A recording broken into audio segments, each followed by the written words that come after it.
Greetings, y'all. Welcome to another Minecraft video. As you can tell by the Minecraft clap. Since when did I have you enabled?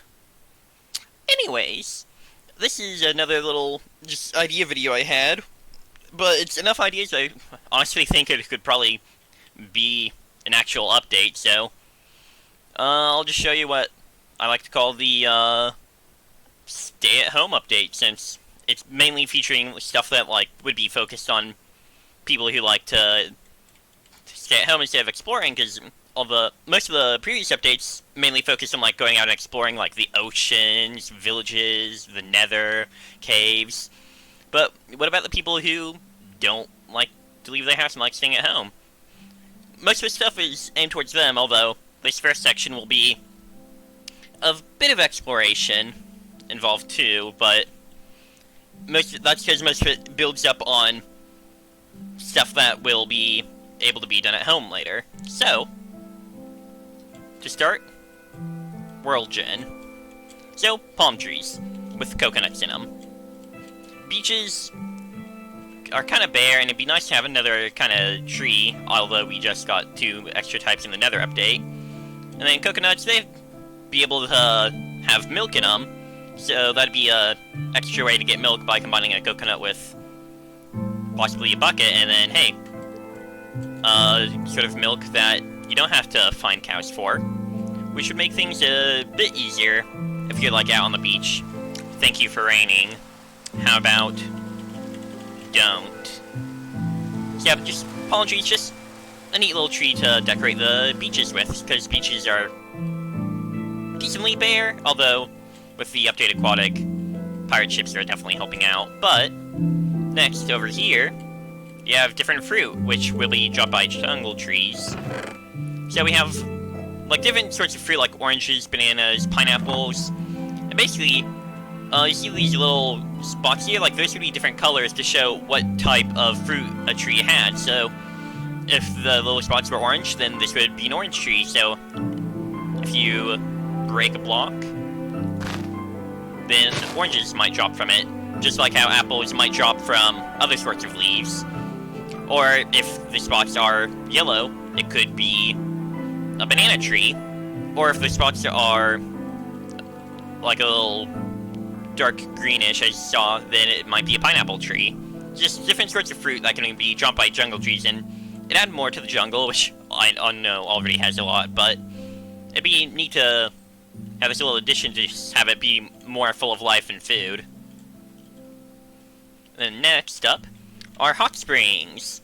So hot springs, I can't really do it well, but they'd basically be steam coming from the water here, and it'd just be a nice little area that I can find. But the good part about hot springs, let me copy the dirt, dig down, cover that above me, is that beneath hot springs there's always going to be lava. Oh, well, there goes that. So basically, if you want to find lava, then finding a hot springs on the surface would be a good way to do that, because you just dig down, and boom, lava. And the next up is something I like to call mystic springs, or mystical springs. So essentially, these are springs that only spawn in flower fields and forests, and I can't really, edit what it looks like, but the water essentially look like a bit of little whitish with little mystical wisps of dust floating out of it, little particles of white light, show that it's a mystic spring. Trying to take water from a spring would just make it normal water, and adding water to a spring would ruin it, so you have to be very careful about water not getting interacting with it. But the good part about mystic spring is that if you toss a bookcase in, then the mystic spring would turn into just a pool of water, but the bookshelf would become an enchanted bookshelf. And what that does is whenever you place it down and break it, it would drop into somewhere probably between 2 or 4 randomly enchanted enchantment books.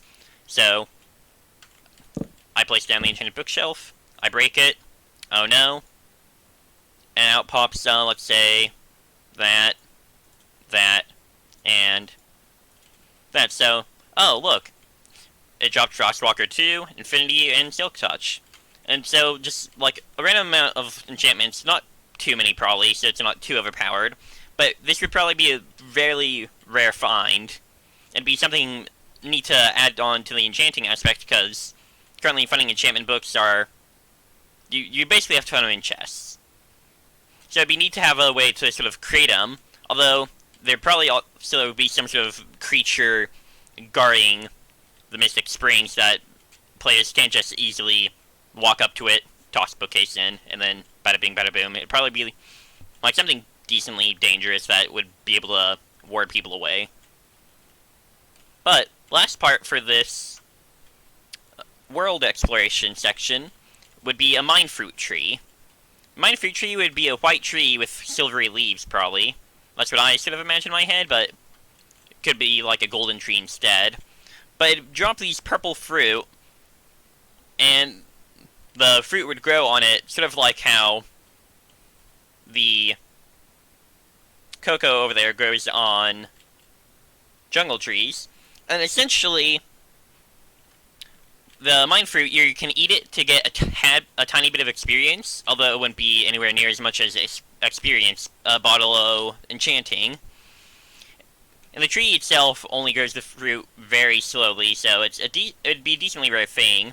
And of course, this thing would only grow like deep in the forest, and would be decently rare. The tree doesn't drop saplings either, so you can't try and plant your own mine fruit tree. But it's just this cool little like... Excuse you. Hey, thank you. So it'd just be this cool little tree that you can find in the forest, and it basically just give you, like, tiny bits of experience from the fruit, which I think the fruit would be called mine fruit, because, you know, mine fruit tree. But, now we're actually getting to the home part, farming. At least the first part of the home part. So, crows. They look like this little bugger, except pitch black and without the fancy little thing on top. But essentially, crows will fly around and they pick up the shiny stuff. So, say you dropped an iron ingot, a crow might swoop in, pick it up, and try and fly off with it unless you get rid of it. Although it can only pick up one item, so if you dropped 2 iron ingot, then it just pick up one and say have another iron ingot lying around behind. But the way to deal with these buggers, because they also will swoop down and try to eat seeds and crops that are being farmed. So you can either chase them away, because crows don't like it whenever people are nearby, except if you stand near it. So, a way to scare them away from your crops are scarecrows, which... Scarecrows are basically just going to be armor stands, but armor stands with equipment on them, so let's say a leather cap on, will scare crows away from crops, and the more pieces of armor that are on top of a scarecrow, so like, you know, a helmet and a chest plate would have a much greater scare radius than just a helmet or nothing at all. But they basically would be used as scarecrows. Armor stands would basically be used as scarecrows to deter crows from eating your crops. And now, the plow. So, the plow would basically, instead of putting armor on a horse, here, you'd be able to put on a plow, and when the horse moves around, the ground behind it would get tilled, which is pretty useful because horses are decently fast, and so just all the sprinting would just get all the ground tilled behind me tilled, which would be a much quicker way of farming than, you know, not tilling with a plow. So that'd just be a neat little addition that I think would be pretty cool to see on a horse.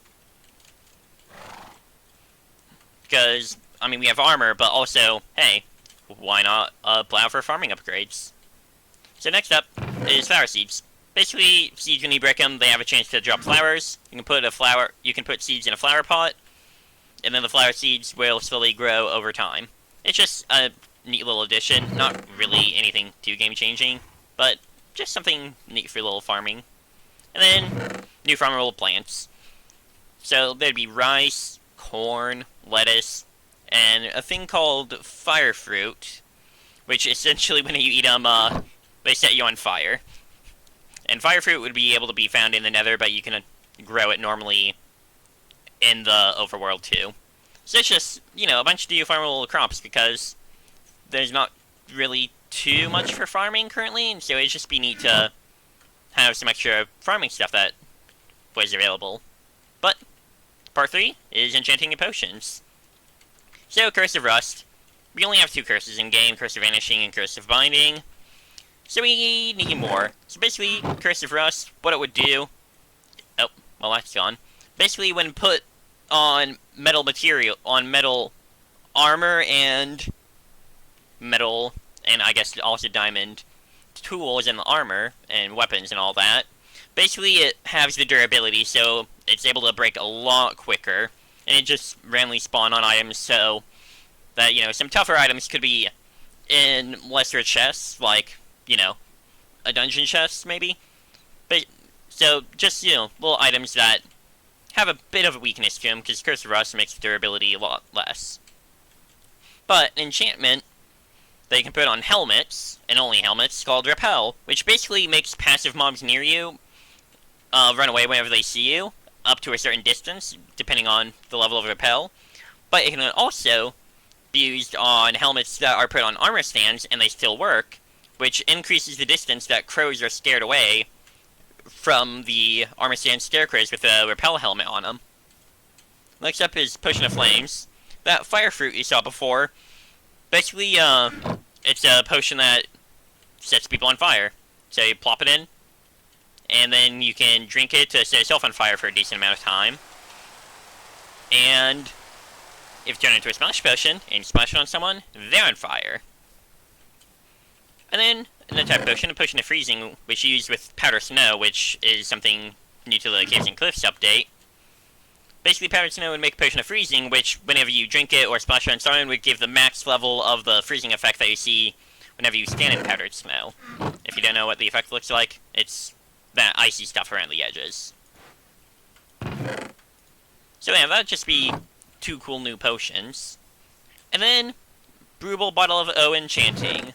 With the Mind Fruit you saw before, essentially, you plop the Mind Fruit in, and you're able to make a Bottle of Enchanting with the Mind Fruit.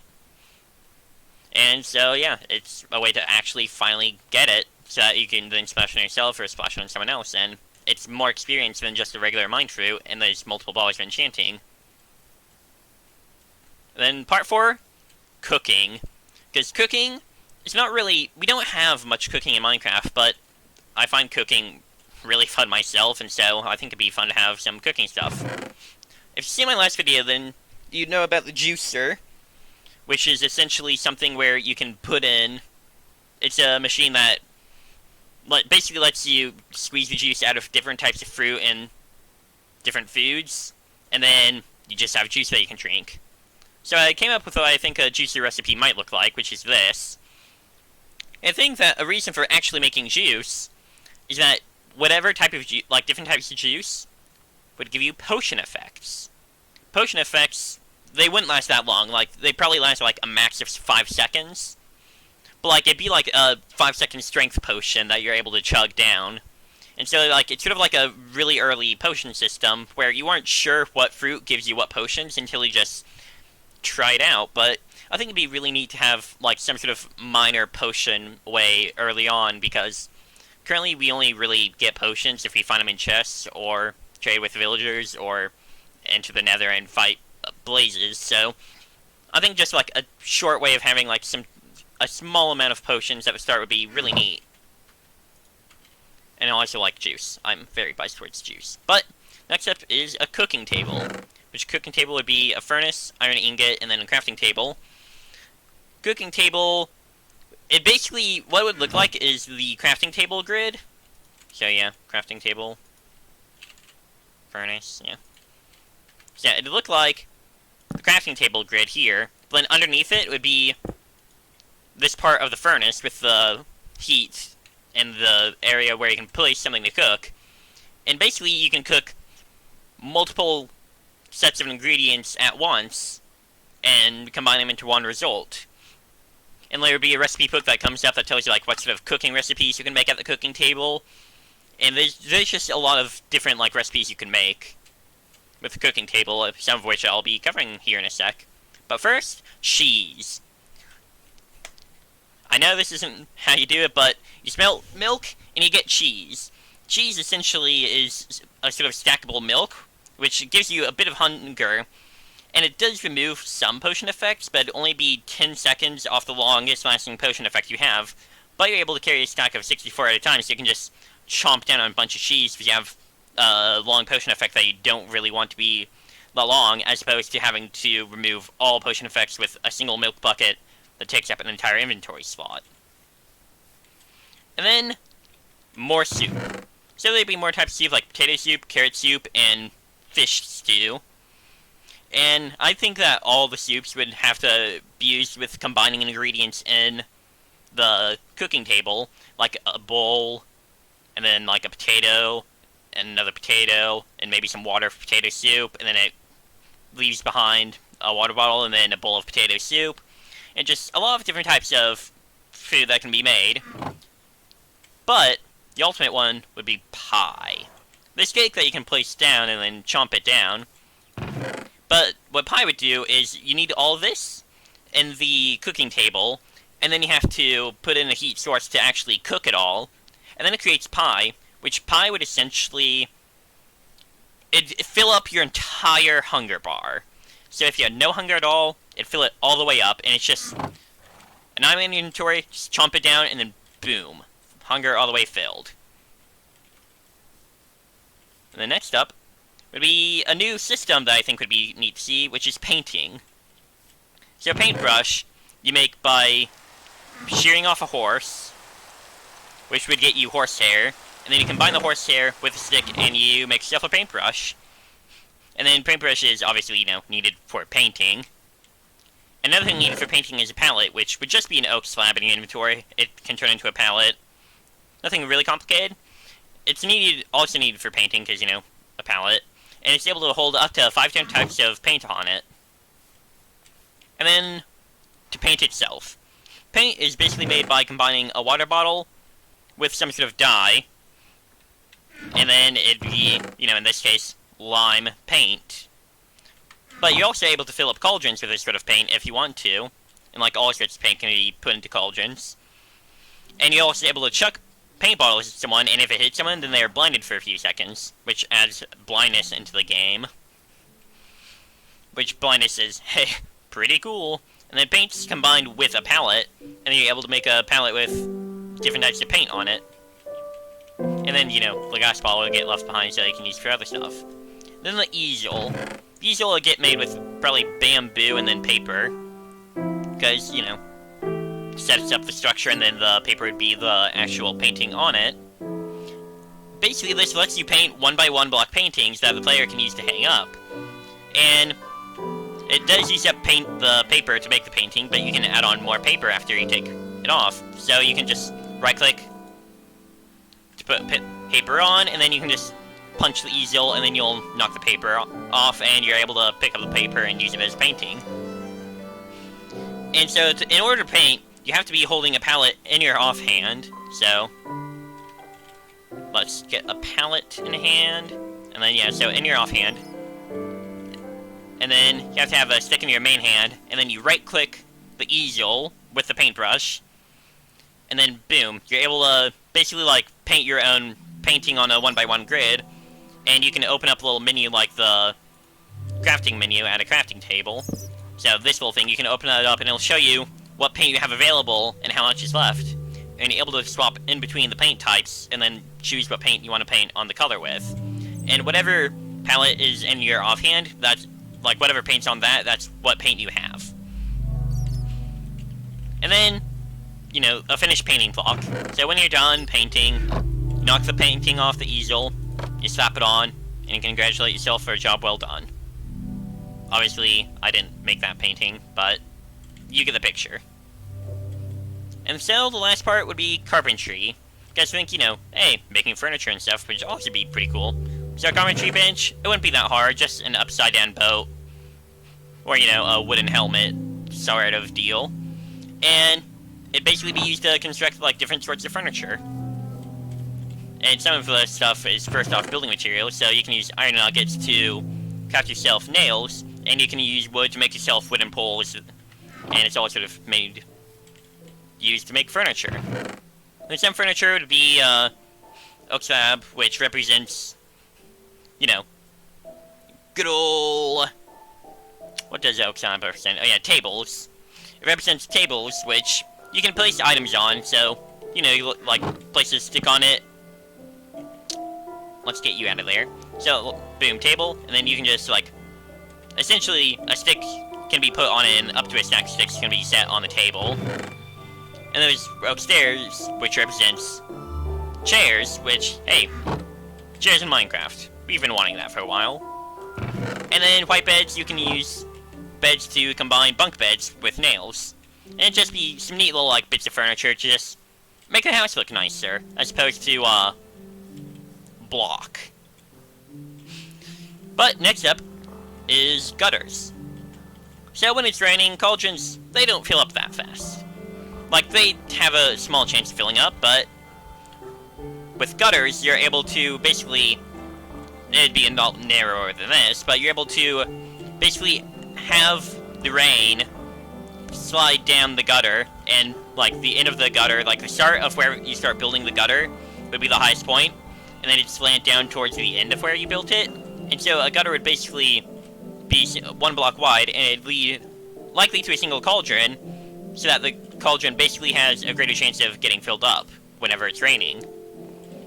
So as opposed to taking probably a bit of time to actually fully fill it up, the gutter would basically increase the progress, and then, hey, water. It's not too useful, but hey, it's just neat little carpentry furniture stuff, and hey, yeah, there's rain. And last but not least, pet houses. You can construct a nice little house for your cat, or your bird, or your dog, and when an animal sleeps inside the pet house, then it actually heals the animals over time, because, you know, currently the only way to heal, like, some animals is just by feeding them. But with this, they could rest in here, and then they'd slowly heal up over time, which I think would be really neat, especially because I don't want to lose animals in Minecraft.